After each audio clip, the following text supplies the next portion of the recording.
I've often hear stories about myself that I'm a genius, or I'm mad, or I'm drunk, or I'm on drugs, or I'm incoherent. I've heard several times that I'm dead.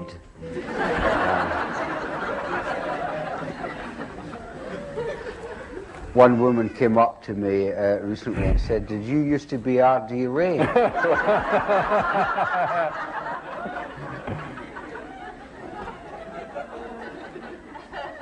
So votes on whether I'm a genius or mad or dead or alive, I sort of leave to other people.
I remember one particular character who came along. He was absolutely suicidal, tremendously depressed, and in the deepest depth of despair came along to see me for an initial consultation. And I've developed the therapeutic idea that it is not necessarily a good idea if you're in prison, in a dungeon, say, and the door happens to be open, to adopt the policy, I'm not going to walk out of this state of affairs unless I discover how I got into it. Forgotten how I got in here, but I'm not going to walk out until I work out all the reasons I got into it. Now, that is not doesn't necessarily help you to get out of it, to find out how you got into it. It might be useful, but it often isn't. So I will say then to someone who's absolutely, when was the last time you remember ever being happy? Or is there anything that you can scan in the last 24 hours, the last 48 hours, go back as long as you like, when you last felt okay? So I adopted this policy with this guy. Instead of going into all his family history and all what he did, so I got him onto what he enjoyed. You go out for a walk and whistle. Whistle. His favourite tune, or something that occurred to him. He'd forgotten that he could actually whistle. You know. So we get into a sort of rap about this. At the end of 50 minutes, he was we were exchanging jokes, his favourite jokes, and my favourite jokes, and so I suddenly, said, "Well, it's 50 minutes. The time's up." The guy said, and as he got to the door, he suddenly went, remembered that he had come to see me because he was suicidal and he was depressed. And he started to object that he hadn't had his money's worth. He hadn't spent our time going into his depression. I said, you've had 50 minutes with me, and you're not depressed now. Don't you think you might sort of go away and think about what happened between us, and such that you forgot about your depression for a bit? And the best way to keep depressed is to keep on thinking about your depression. You forget it if you can. And if you can't forget it, then all right, we'll have to go into it. Let's start.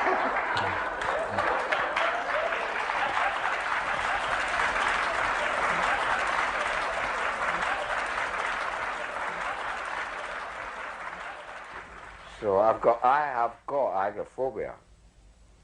What are you going to do about it? I don't know what I can do about it. I've done all I can, and I'm frightened, and it's ruining my life. I want some contribution from you to help me with this specific problem. I'm not asking you to go into all my hopes and despairs and existential problems. I just want to be cured of this agoraphobia, which is also associated with insomnia. I want to be able to sleep and wake up in the morning fresh. And I don't want to have to bare my soul to you and tell you all my fucking dreams just to have a good night's sleep. I have some very competent people I can refer you to.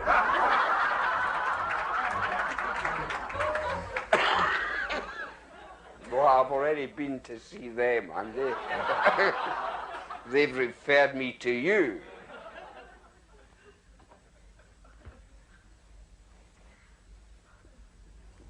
I'll take whatever medication you offer me. Oh, what's so funny about that? Nothing. No. Well, what are you laughing at? He's suffering from dissociation of affect. It's a clearly inappropriate affective response to this desperate, serious situation you are manifesting at the moment. And I think are you a doctor? No, I'm not. Not even a doctor! Because your mother was right, you know. You don't even know whether you're coming or going. You haven't got a treatment plan. You don't want a treatment plan. You don't even want to take a decent history. No.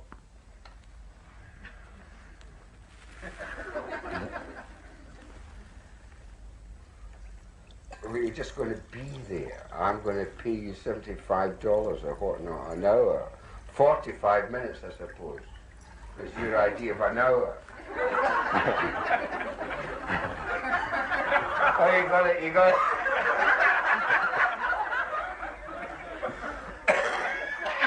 got your head screwed on sometimes.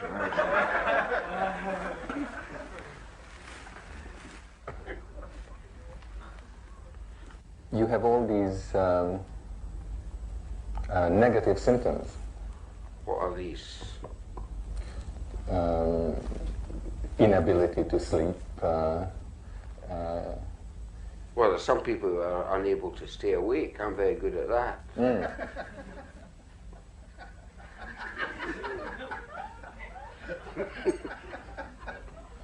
Just depends on the way you look at it.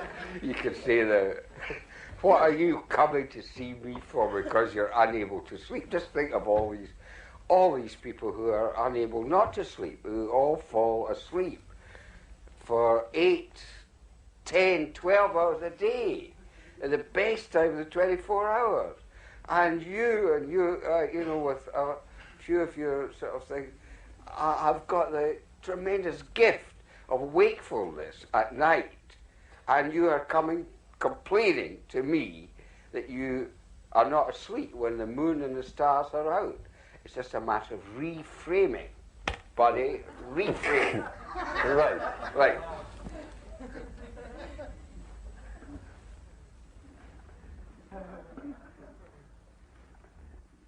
With that said, a woman of 19 comes to see me. What has started to happen to her is that since she went to the university for reasons unknown to her,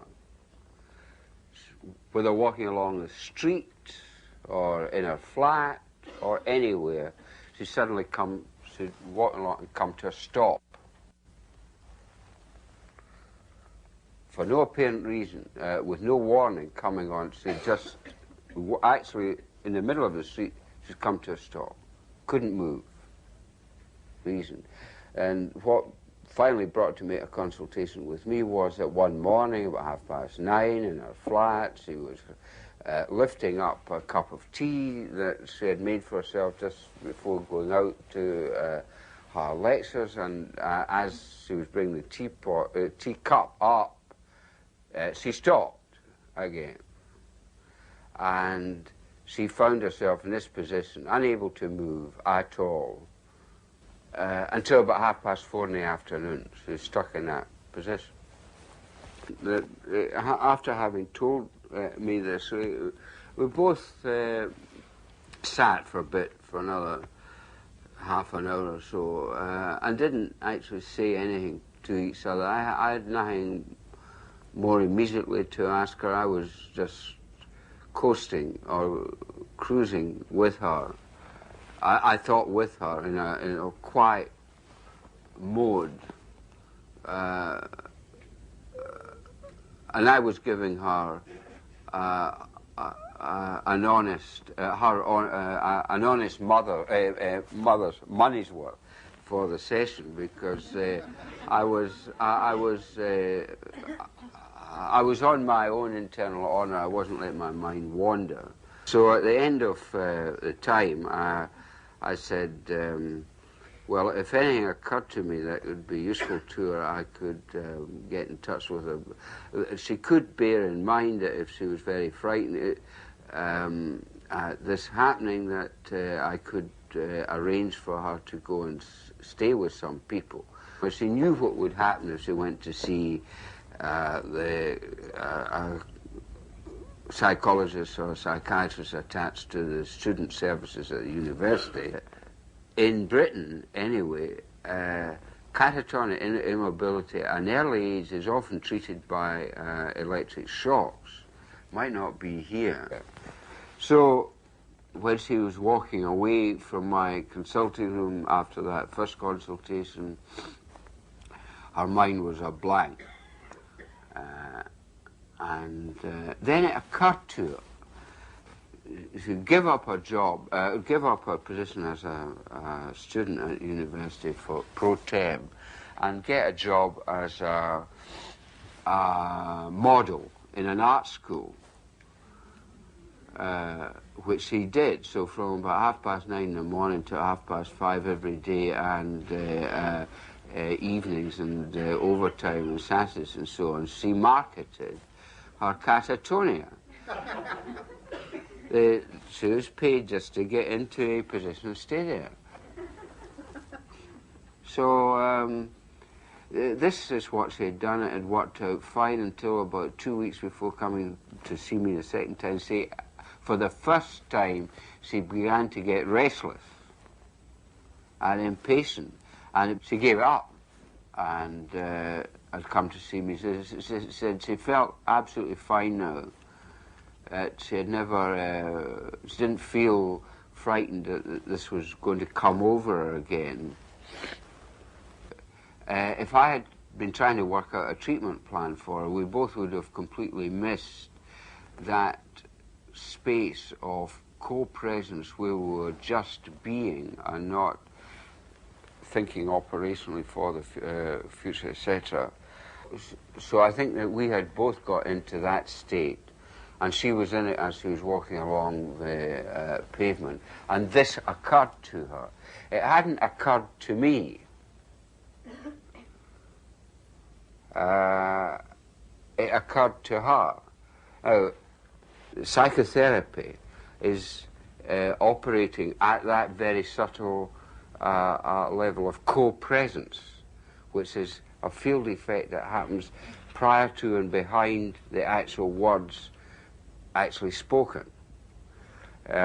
If one has been able to cultivate oneself, or has got an actual flair for a certain sort of harmless, inviting presence that doesn't offer a threat, it isn't felt as threatening, and it isn't felt as pulling in, it isn't felt as doing anything, as just being, but actively, not sort of just dead, but very vibrant, high energy, just being, very calm. then that is a good state of mind to be in for receiving patients or clients in the course of practicing psychotherapy.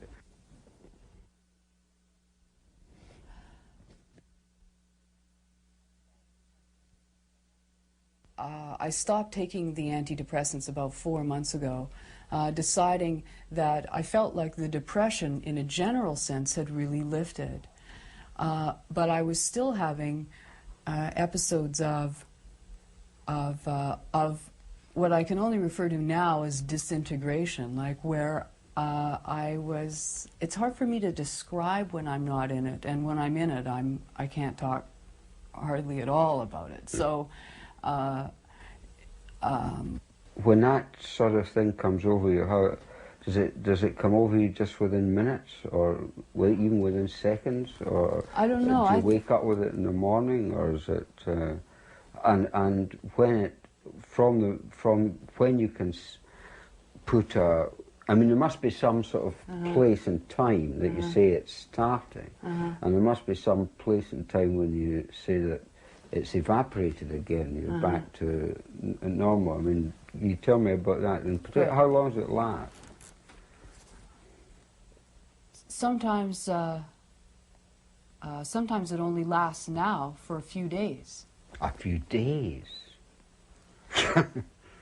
What you mean, for a few days you're almost completely out of it? Yeah. And so now I sort of am watching how I come into it, and I sort of feel like I might be watching it now, because I get really excited and I get really impatient, and I feel kind of very I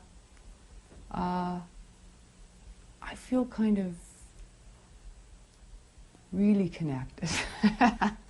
And then all of a sudden, not all of a sudden, but my mind starts to go on to, say, people, conversations, jealousies, ill will. It just starts to get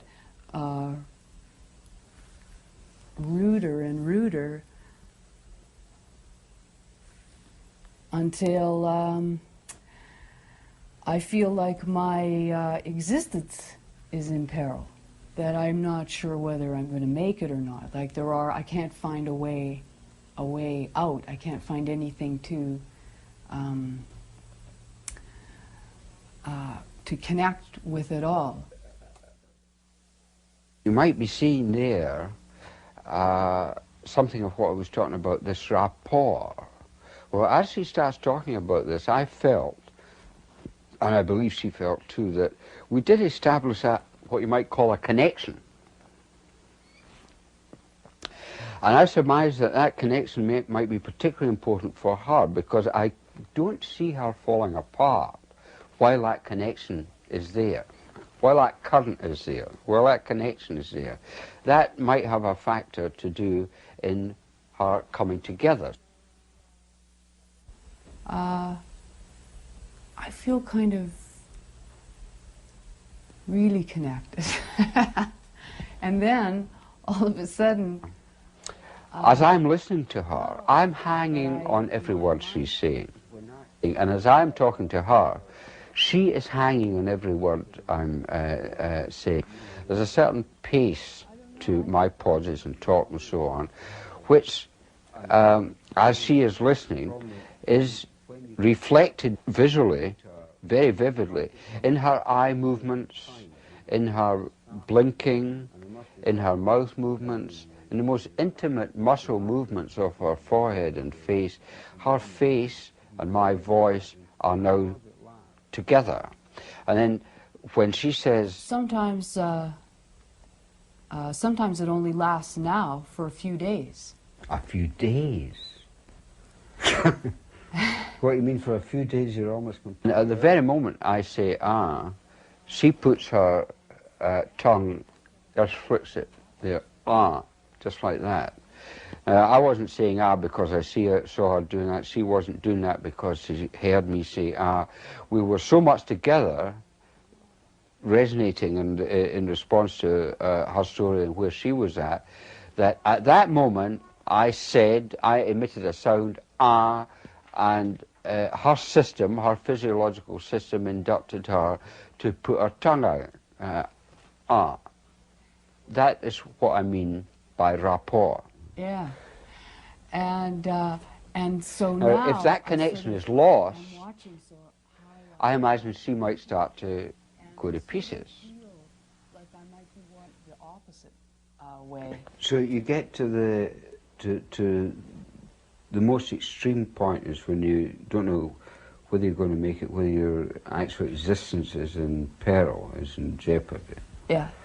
And you might be in that for several days, more or less completely engrossed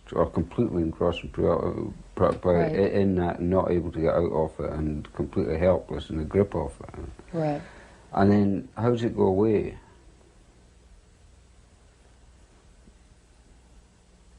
That's always been a mystery to me. Because I don't associate it going away with something external, you know. Does it go away in the middle of the day, or are you inclined to say go to sleep and wake up in the morning and you're together again? I can't. I can't observe that closely. It'd be worthwhile Pinpointing it, sure. pinpointing at that, because it has always ended so far. You're not in it now. No. So it's always stopped.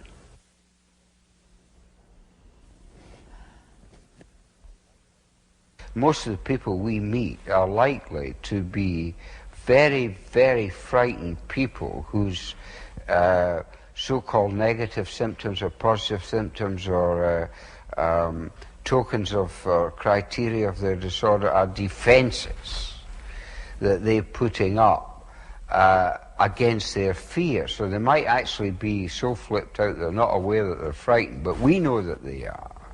So one of the things that one can at least do is to conduct oneself according to the ordinary ground rules of courtesy, politeness, and ways of showing the other person that you respect them as another creature, and that you are not going to do anything to them that they don't want done to them. And even then, one's probably not going to do anything to them.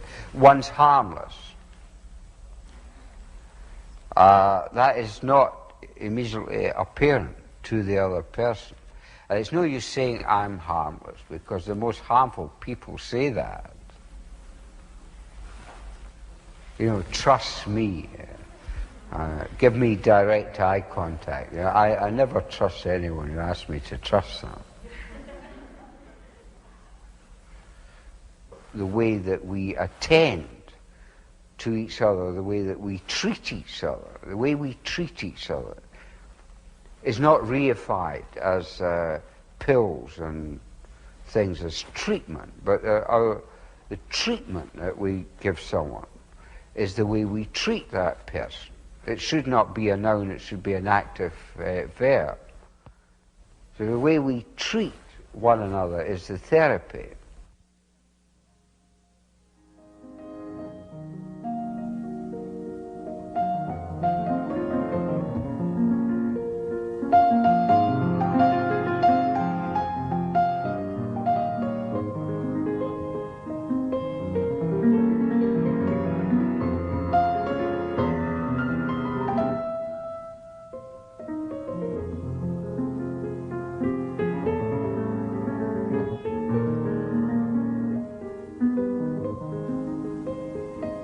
Being an only child and my parents not being people in for having many friends, I don't remember a single friend of my father or my mother ever coming round to our house in the whole of my childhood. I don't remember ever being taken to anyone else's house by either my mother or my father outside of the family. Ever.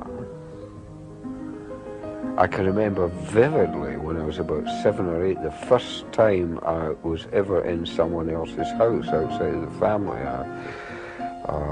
A boy in my class at school, I went to his house, and another house, another world. Amazing to me. I think that sort of childhood that I had has obviously sensitized me to this area of life more than maybe most other people are sensitized to this area. So it occasions me maybe the greatest consolations that I've had in life and the greatest pain that I've had in life have been in relationship to other people.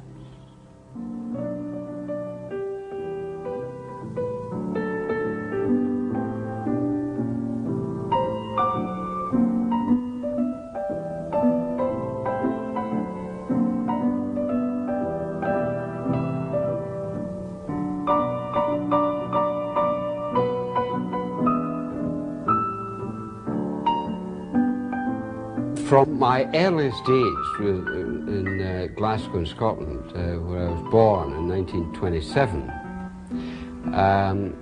there was my father and mother, and they did not seem to be happy. And I addressed myself at that time to, why are these people who sort of, why do they seem to be so miserable? What are they unhappy about? And it had a great deal to do with how they were not getting on very well with each other.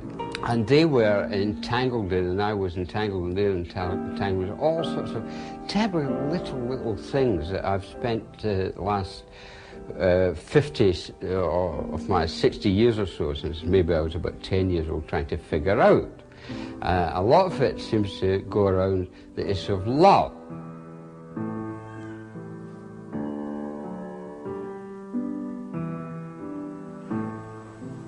Do you love me? Yes. Well, believe me. Yes. You don't love me. Believe me. You don't love anyone. How could you? And no one loves you. How could they? Except me. It's only because I love you that I'm telling you all this.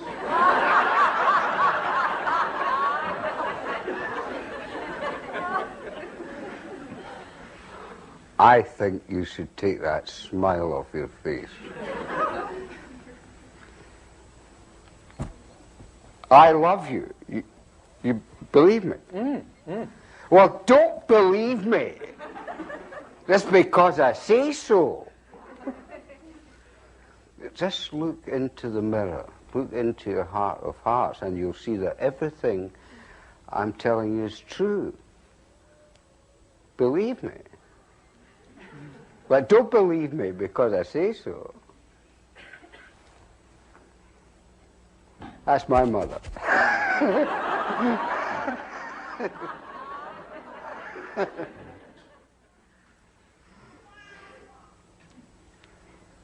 I think a lot of people are caught in that trap that if you love someone, or if you think you love someone, or if you want to love someone, or then a lot of people are caught in the trap that they feel that they ought to trust or believe the person they love because they love them. But I don't see that follows at all. We expect disinformation, simulation, every form of deception in every walk of life. When it comes to sexual relationships, some people still cling on to the idea that somehow this should be this is, in our present world, less sodden with deceit and mendacity and taking advantage and all that sort of thing than any other walk of life. Bedrooms are the most dangerous places in God's earth. more dangerous in the streets of Los Angeles. More crimes of violence are committed in bedrooms, more murders are committed in bedrooms, as far as I know, than in any other location. Talk about safe sex. If you don't go that way, you go the other way. It's a very high-risk occupation, especially for the heart. Sex is a, no, what is it? Life is a sexually transmitted disease with 100% mortality.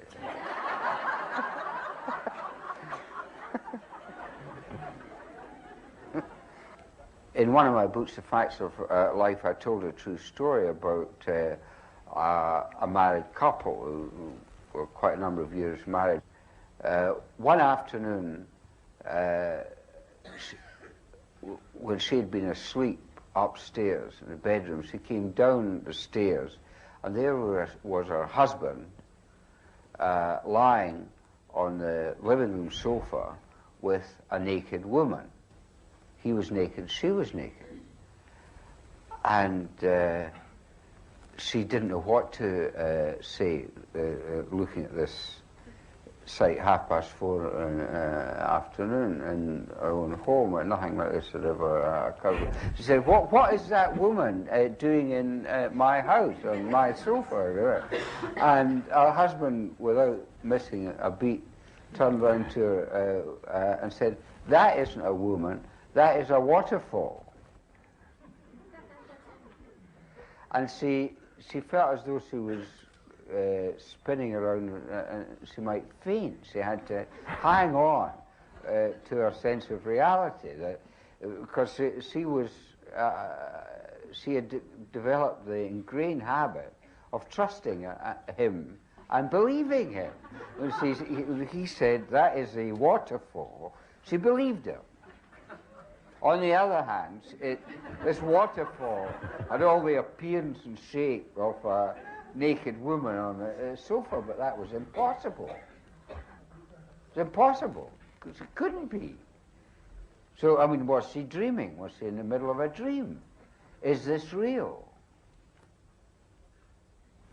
And see, some people, when they, in that moment of vertigo, lose themselves by believing what they're told at the expense of then you can't believe your eyes, you can't believe your ears. And that crisis when a person discovers that the person they trusted is deceiving them hasn't actually got a name for it.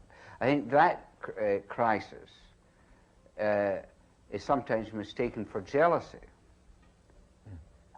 There's the possibility of jealousy in discovering that deception in love, but there's also the pain of the discovery that the person that one hoped or thought loved oneself has betrayed one, has deceived one.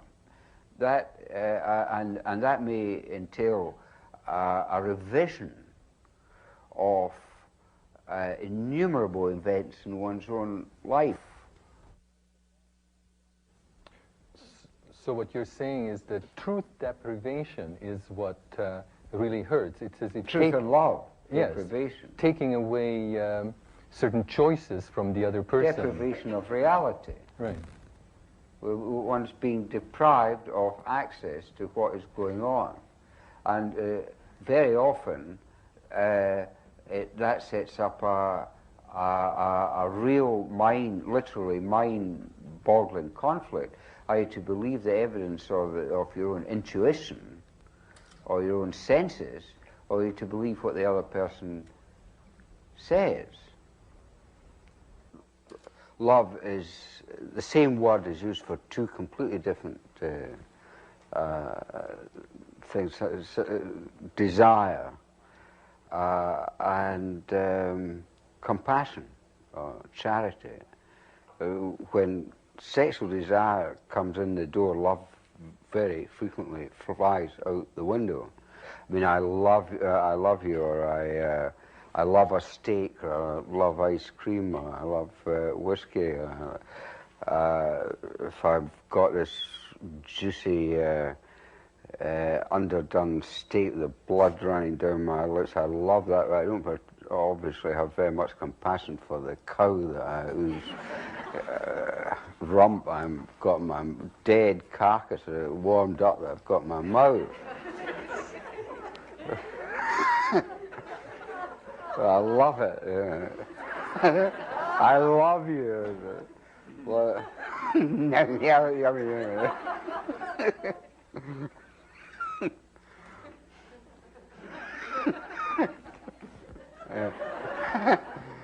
according to the height report, that's 85% of American married women neither love nor desire their husbands.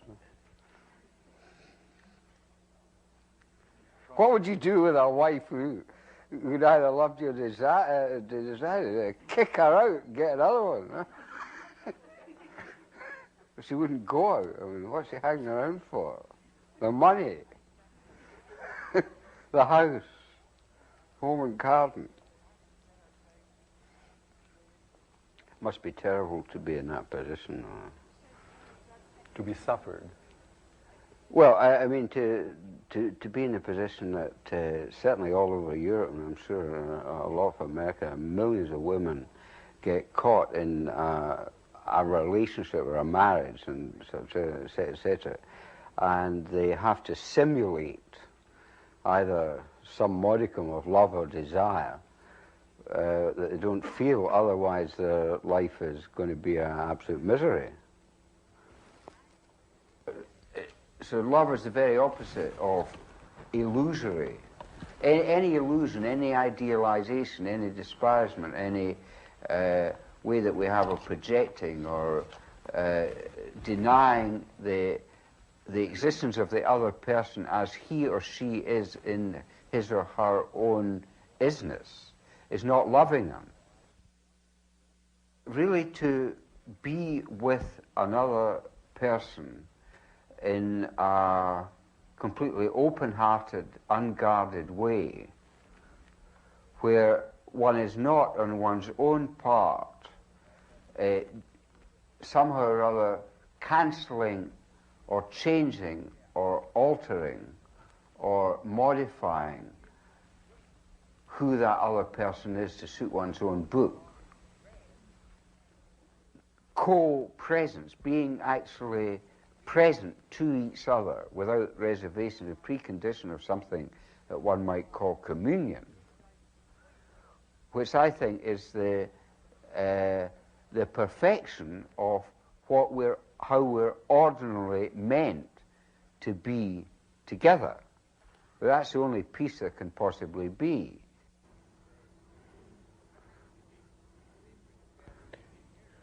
One of my daughters, a number of years ago, about 10 years ago, aged 21, died rather quickly. No one around her, not her mother, her other members of the family, her boyfriend, the medical consultants that were involved, not a single one of them believed it was a good idea to let her know that no one had recovered from this condition and to give her a chance to prepare for her own death. I spoke to the consultant, and he was very concerned and rather upset that I felt that I wanted to tell my daughter that she was going to die. He said for the last 20 years he had only told 2 people that they were going to die. One of them was an orderly who had been taking dead people from the ward down to the morgue for about 20 years, and he thought he would be used to it, so he told them that he was going to die, and he said he was very upset. And the other one was a Roman Catholic priest who sort of death was his business, so he thought he could tell him. He said he was also very upset. Both of these expressions meant, he was saying to me, that it had been a mistake on these two occasions to tell these people they were going to die, because they were very upset. And, you know, why upset someone? They're going to die anyway. It's not kind. What good would it do? Well, I just have a, you know, as far as I'm concerned, for myself, I don't want someone to take upon themselves that obligation to spare me the truth about my life or death, because they think it wouldn't be a good idea to let me know in case I was very upset. But it's a different way of looking at it. There's really no negotiation in that. Just see it in a completely different way. I think one's depriving someone of their own death by kidding them on like that. But that's a nonsensical statement to make in many people's minds. I told my daughter, eventually, myself, I didn't say she was going to die. I said that as far as we know, no one so far has ever recovered from the condition that she's been found to have.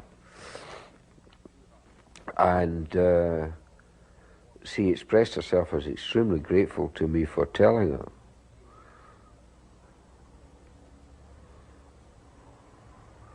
But her boyfriend nearly beat me up. He said I destroyed his girlfriend. Her mother was going to see me roast in hell for all eternity for saying that to her.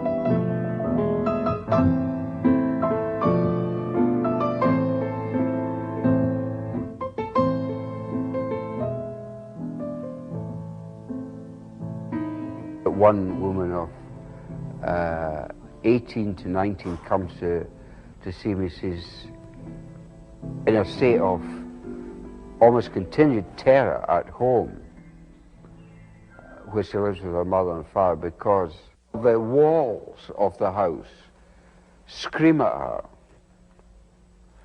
The chairs in the house refuse to let her sit on them. That immediately suggests to me that probably for more than merely internal reasons, she is very, very frightened. Well, and maybe so frightened that she's unable to even remember what she's actually frightened by. Well, her father was periodically raping her.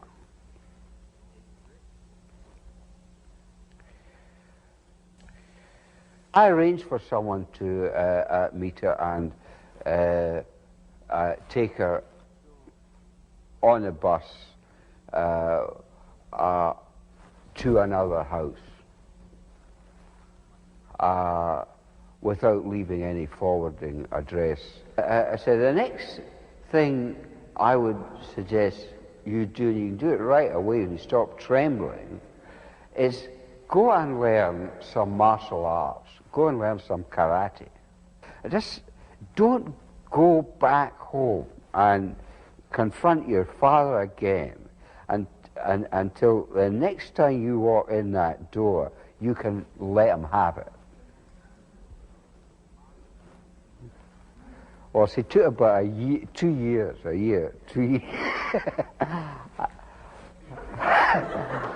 And then she went back.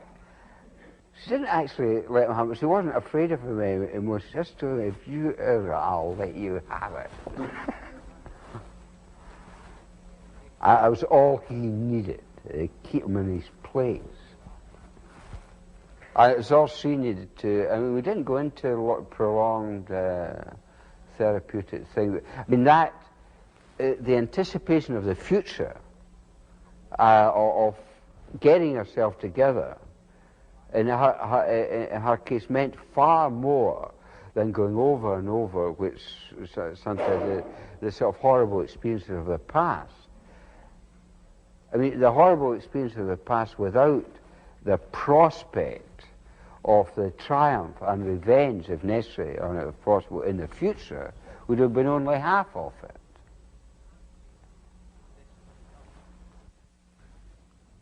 It seems as if when, say, a father desires and sexually uses his daughter, at that point, it's as if the daughter loses both parents.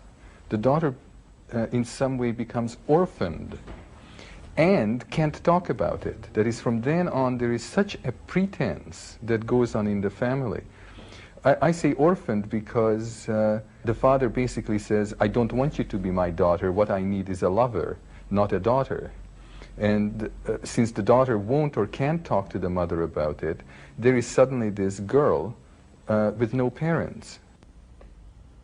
There's such collusion so often in families where incest is going on, particularly between a daughter and a father, that the amount of self-deception and reciprocal deception is so thick with it.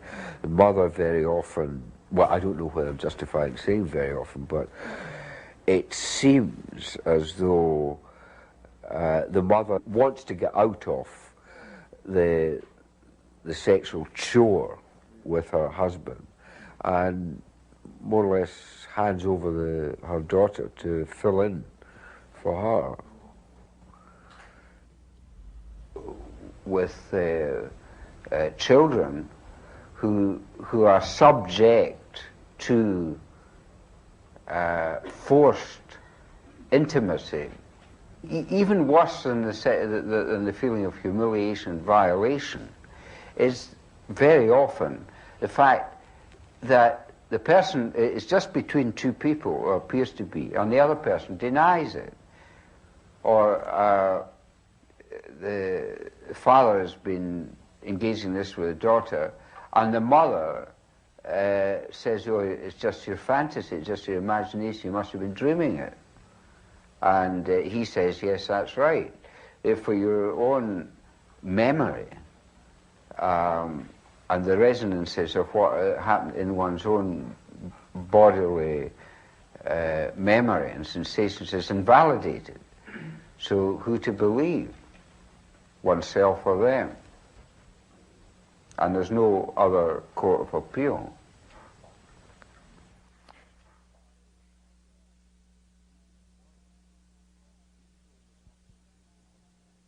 I think one of the strongest memories I have is of lying on the floor and thinking that if I could just get into the floor, it's like if I could just flatten myself out enough to get into the floor, then I wouldn't feel what was happening.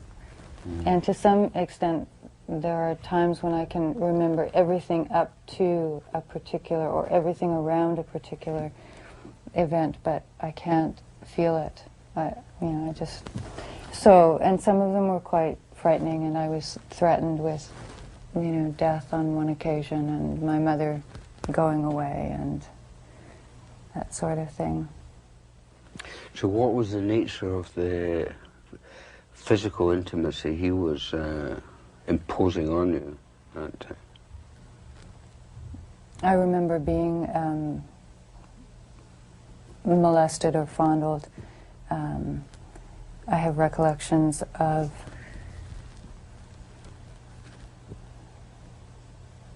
cunnilingus and attempted fellatio. I don't know that I did, or I think that it was attempted, and And intercourse too, attempted intercourse. And I, you know, it sort of, just sitting here, it's like I am not sure if it was more than attempted, but there are times when I'm clearer on that.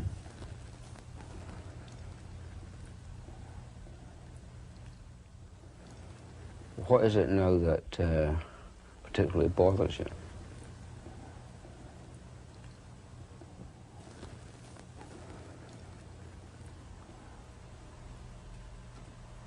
I think sometimes I'm struck by the reality that it happened. I think that because I didn't remember it for so long, I spent all of my adolescence and I was married for a while, and all of these strange things used to happen, and I always felt depressed, and I made suicidal gestures off and on when I was 16 and when I was in my 20s. And I remember telling a teacher in grade 9, I was like 13 years old, I told him I wanted to be catatonic. Like there was always something there, or I always thought there was something there, but there never seemed to be anything there. So I always thought that I was just crazy and trying to get attention and being dramatic and hysterical and all of those things. And then when all of this stuff, when I started to remember these things, and it took a long time, in some ways it was like I was trying to convince myself that it really happened, and I looked for things outside of myself to convince myself. Because in some ways when you're not convinced entirely then? I mean, it's sometimes well, you see, I always think that I am convinced, and then I see this guy on the street and I think, my God, that happened to me. And then I think, I'm not convinced. I'm not convinced because I'm so startled by my reaction. And then it's like I have to convince myself all over again. Why do you have to convince yourself now? I don't know, but it all, like I start... Why does it matter whether you're convinced or not? I mean, this wouldn't have upset you nearly so much unless you're making a big issue within yourself of whether you're convinced it actually happened, or whether you're convinced, or you believe it but you don't know it, or sometimes it gets unreal, you can't believe it, or I'm quite convinced.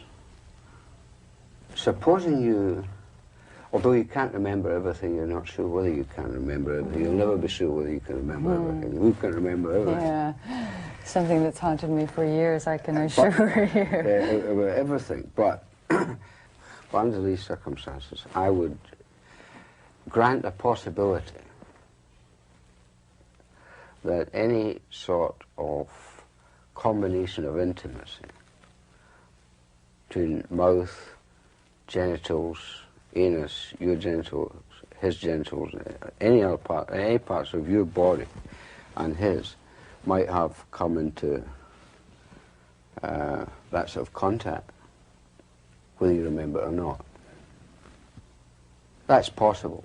I mean, it'd be as well to grant that possibility to anyone and get it out of the way. You know, and then the worst.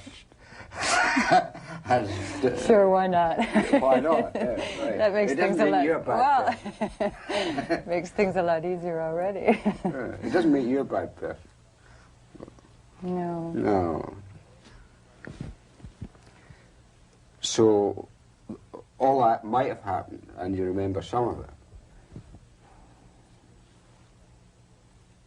Certainly the future of your life does not depend, I would say, whether or not this nuance actually happened, or whether you actually ever had your father's penis in your mouth. But for the longest time it did. I mean, it seemed like my future depended on it. Yeah, I imagine that, but you can realize, well, yes. If you can you can absolutely realize now that your future does not depend on that. So, if your future doesn't depend on it, then it's dropped away from you, and and then you're free to remember it instead of it haunting you.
Most people come along with a problem, and whether it's in relationship to their business, their work life, or to their personal life, or their sexual life, or their family life, or whatnot, the problem locates, if you listen to them, to a certain moment in a drama, which you can say has a beginning, a middle, and an end. And people can get stuck before they begin, they can get stuck at the beginning, they can get stuck in the middle, and they can get stuck in having got that far, but they somehow or other can't get it out of their system, or they can't get themselves out of it, and so on and so forth. Some people are always talking about being in it, and they can't get out of it. They've got in, they're in, and now they can't get out of it. They're in depression. They're not just in sadness, which they can come out of. They're stuck in their depression. And then they start using terminology about being stuck. They're in a manhole. They're in a tunnel. They're buried at the bottom of a mountain. All sorts of movies end with the hero and heroine. There they are in the underground passages in the mountain. The rocks are coming down. It's starting to explode. So the thing is to get out. How many James Bond type movies end up with, the last number is all this is crashing down on you, and can you get out and survive? Usually with a helpmate and the happy ending. Some people are always full of bright ideas. They're always beginning everything. They're always starting. Every day is a new day. But they never get anywhere, because every day is the same. Every day is new. Every day is a new beginning. They never get into the middle, and they never get into the end. And they're dead, and they still haven't started. A lot of people feel they're dead. So, okay, that's where they are. So if you're dead, you've got to start where you are. You've got to get into life. And you don't just jump from being dead to being born. You've got to be conceived in the first place and go through a whole process before you can be born. So the whole sequence is from conception through this incubation period. You have an idea. It occurs to you. It's up in the air. It's not embedded. You've got to settle it down. You've got to get into it, and it gets into you. Then there's a whole period of gestation, and you're working it out and so on, but it's not ready to present to the world yet. Then it's ready to present to the world, and the idea is born. The idea can never be born unless it's been seeded in the first place and gone through a whole lot of things. Well, in this process, which affects our every aspect of life goes through this process. Everything has a beginning, a middle, and an end. Well, using that simple schema, this map, I can see where people are and address myself accordingly. Now, there's a completely different but related question that arises.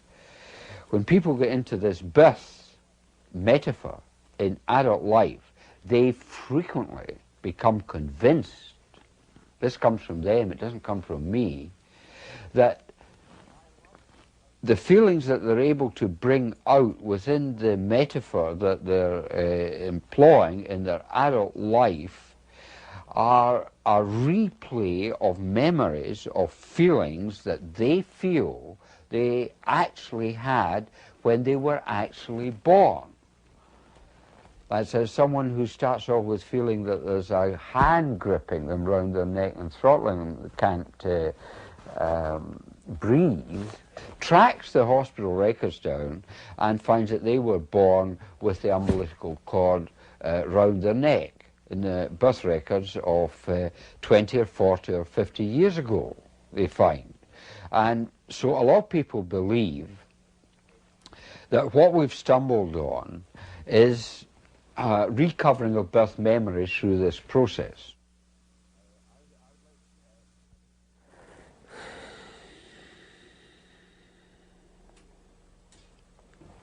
Funny, I had a dream last night that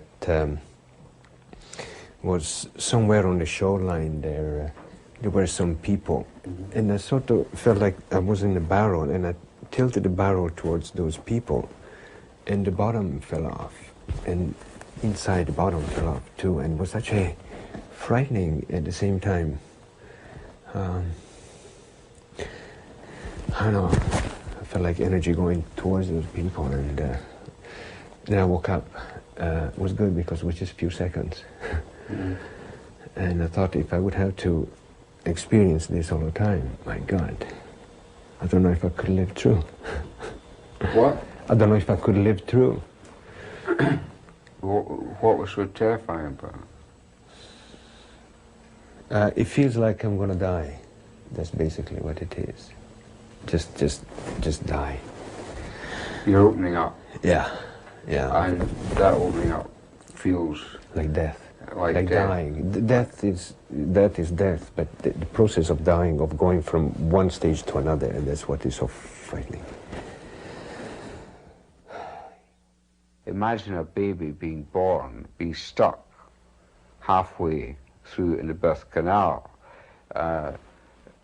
Uterine contractions are raining down sensations on him. He can't get forward. Ahead of him is birth, but it feels like death. You can map all these patterns onto embryonic patterns and birth patterns and wonder whether what the person is going through is a needle stuck somewhere in a sort of moment of frozen terror. It keeps on going. You know.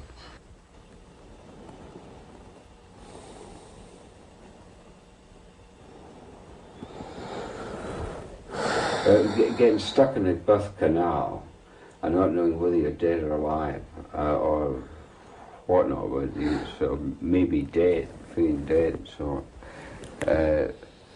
on. In fact, things opened out and you didn't die. See, I was pulled out by forceps. Guess I'm still waiting for the forceps to pull me out. Well, I don't think anyone can open your heart but you. Or shut it. Yeah.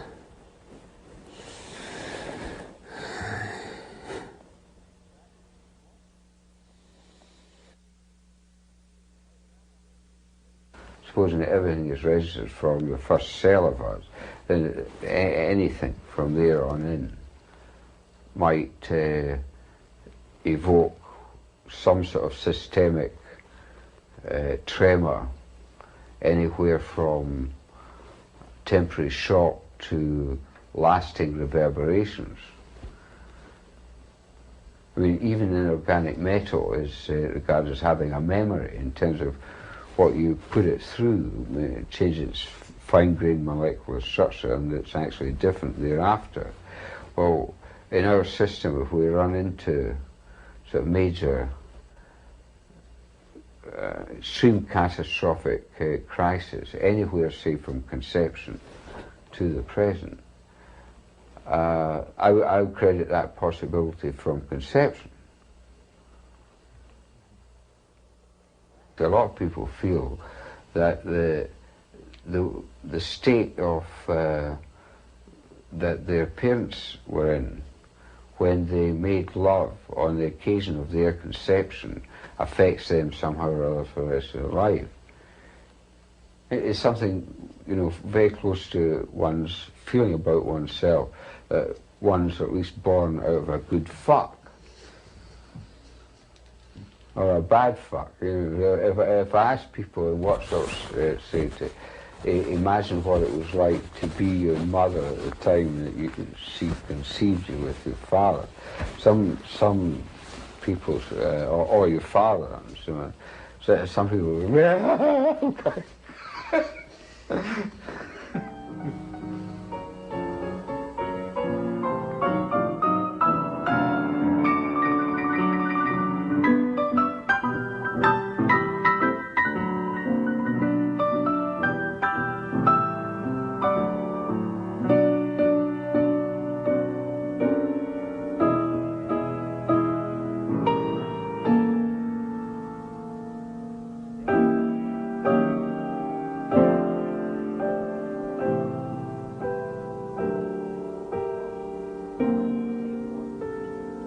I felt for years as a child, in my immediate circumstances of living, I did not find among my fellow children or the adults around anyone who was a companion spirit, a fellow spirit. This, of course, made me wonder whether there's something the matter with me or something the matter with the world, or is it just one of those things? Does everyone feel like that but don't talk about it? Or is it just me? And so forth and so on. Well, music, more than anything else to begin with, was a connection with the heart of humanity.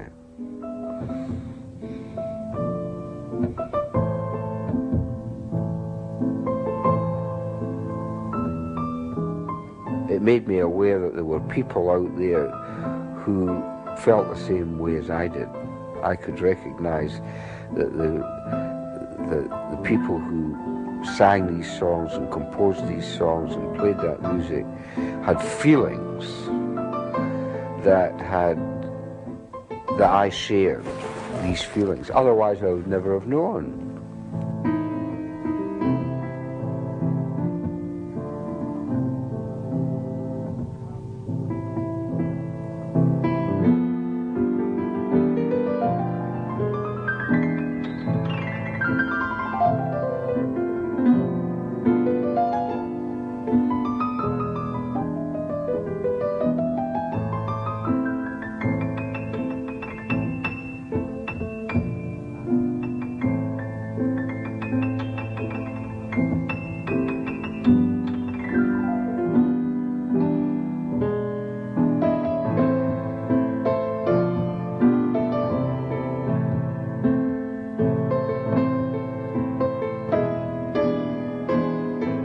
I've got a son who's now 11 years old.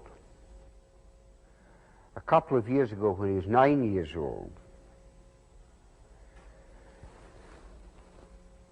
the headmistress at his school felt impelled to get in touch with me and say, so far he has not undertaken to read or to write, or calculate, do arithmetic, or and he doesn't spend very much time with other children.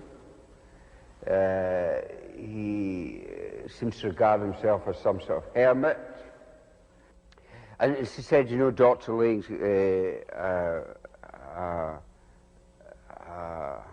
maybe we could get the school clinical psychologist to come round to your house. and you know, because, well, you know, you understand. I mean, well,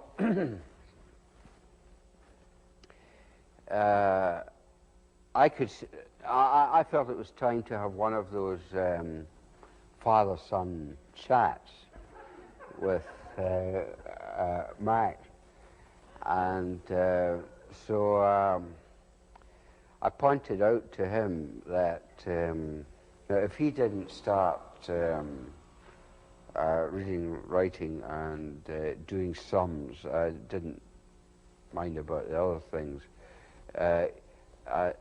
He ought to be aware that he was going to run into quite a lot of trouble at school, which I would do the best I could on his behalf.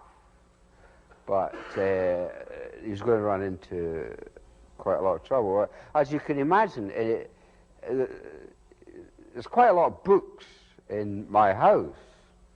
And here's his dad sitting quite a lot of time either reading or writing other books. I said, well, he said to me, it's so boring. Now, if I was a psychoanalyst, which I am, I'll just go on.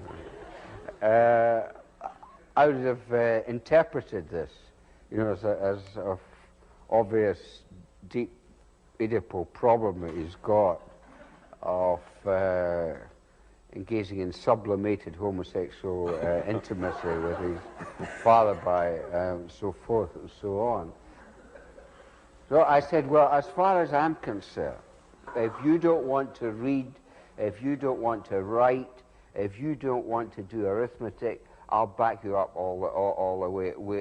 If the school insists that you've got to, and you're going to get into trouble if you don't, I'll take you to another country. I'll get a private tutor. I'll do anything. I absolutely mean that. So, okay, that was it.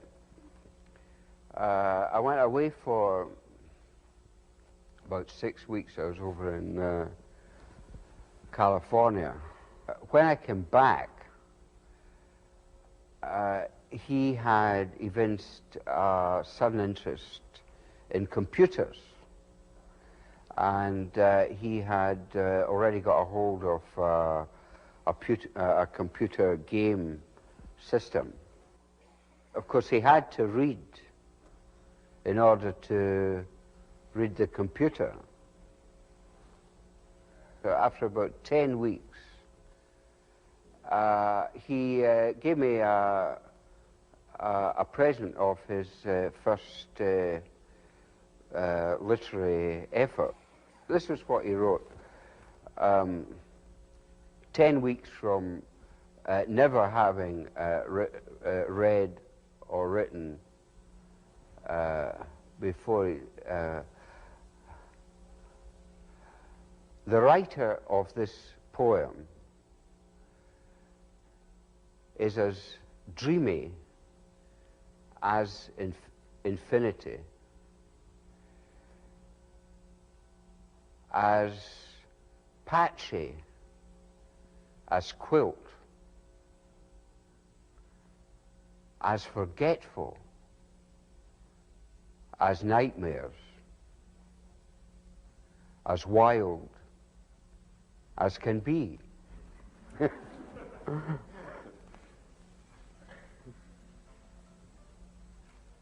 He would never have written that poem if I had sent him off to a clinical psychologist.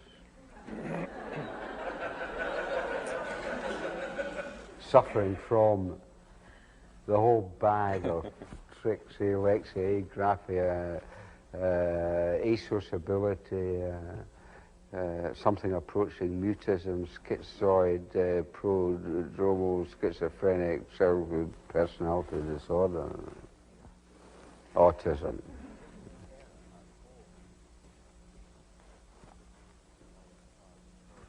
I think I mentioned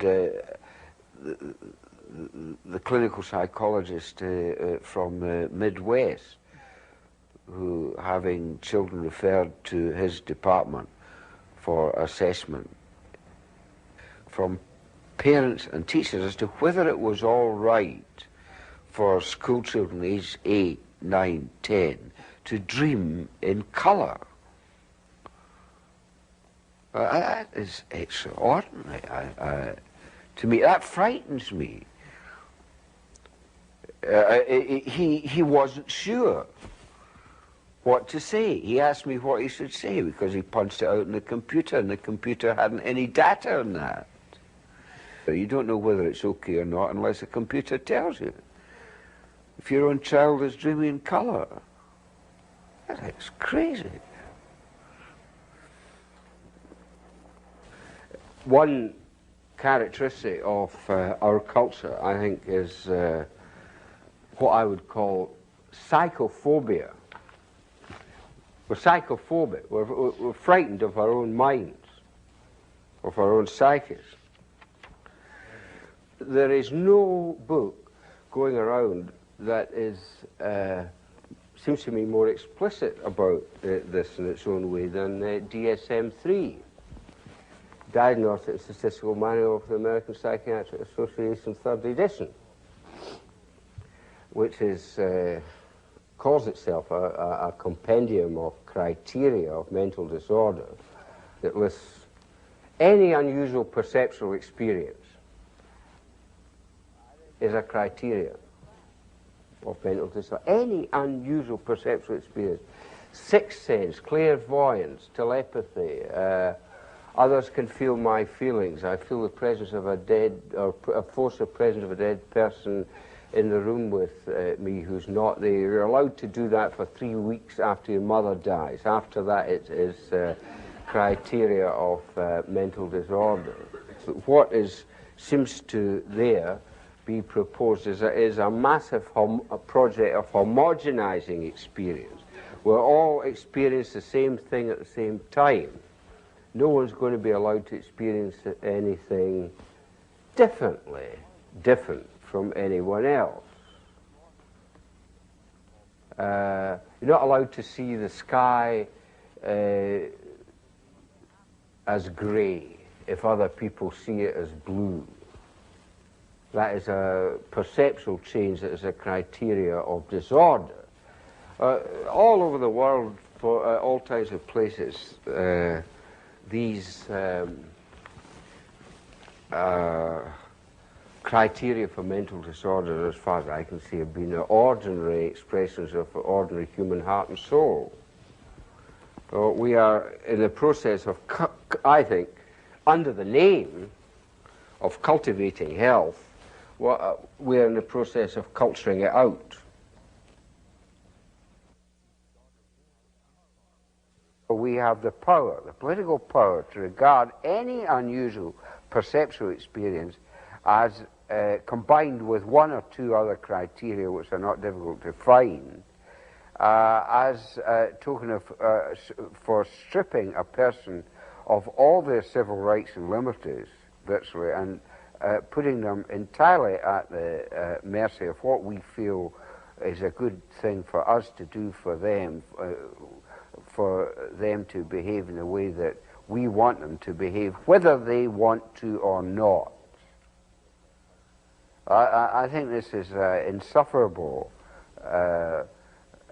gap in the, you might say, ordinary human rights operating at the very heart of our self-styled free society. A slave is said to be a man who cannot voice his thoughts. Someone coming within range of us ought to, I would say, be very careful what they say to us. Just depends on how we're going to take it, how we're going to regard it. Any unusual perceptual experience, magical thinking, clairvoyance, telepathy, all listed as criteria. Collecting garbage, hoarding food, inadequate grooming. And then what it really amounts to is talking too much or too little or out of turn or moving too much or moving too little, etc., etc., etc. That's what the politics of experience is all about. This is a control over the way people, our style of actually perceiving the world. Even though we're not breaking the law in any way in terms of the way we actually conduct ourselves, there's nothing criminal about our behavior. Our state of mind is regarded as undesirable and should be put a stop to. I gave a lecture a few years ago at the Bergholze Hospital, which was the hospital outside of Zurich where schizophrenia was first invented, to professors and medical staff. Junior staff were banned from the lecture as being too sensitive for them to be exposed to the be corrupted by the revolutionary and dangerous thoughts of Dr. Laing. Doesn't bother me to the extent of really getting me down, but it's an uncomfortable position to find myself in, and a potentially dangerous one for me. I don't like feeling that I am seen by quite a number of my psychiatric colleagues as a sort of patient at large that manifesting a state of mind that they feel concern about, and that maybe they ought to do something for my own good, as they would do with people who come to see them in my state of mind, they would regard as pretty disturbed.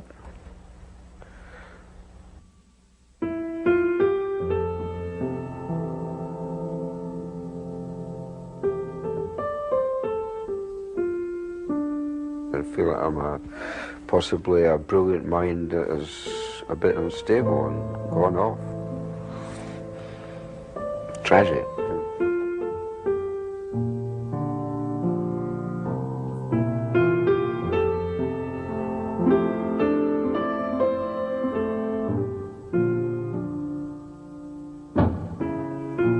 I wish that we could settle down and enjoy ourselves now.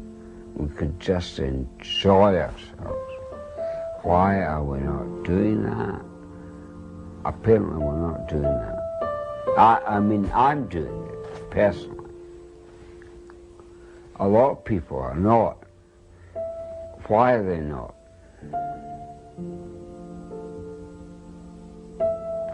Well, because some people believe in God and some people don't believe in God. Some people, when they get pregnant, want to have abortions. And some people think they shouldn't. There's a lot of people engaging in genital contact with other genitals, human and animal, that a lot of people take offense about. I really don't feel that I'm called upon to put someone in prison for the rest of his or her life because they fucked a duck. On the other hand, I definitely do feel it's a good idea to stop people abusing children, treating their own children, other people's children in that manner. So if we could agree upon some decent lines of conduct, I would agree that you or I can imagine, think, anything like, as long as we conduct ourselves in relationship to each other internationally, racially and sexually in what I would call ordinary, decent, civilized way. And within that context, I would like to be able to explore the reaches of the human mind, heart and soul, find out, you know, what we're doing here, where we have come from, where we're going to, etc., etc. I would like to spend the next time I've got before I die enjoying that exploration without any contention.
You can't be miserable if you enjoy yourself.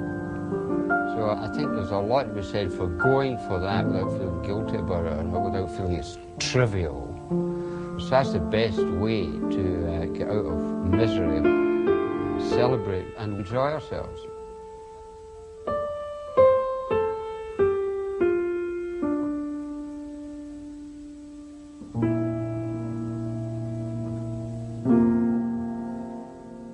Most simple things or most difficult things, just getting through a day well is not easy. That's the most difficult thing in life, I think, is living.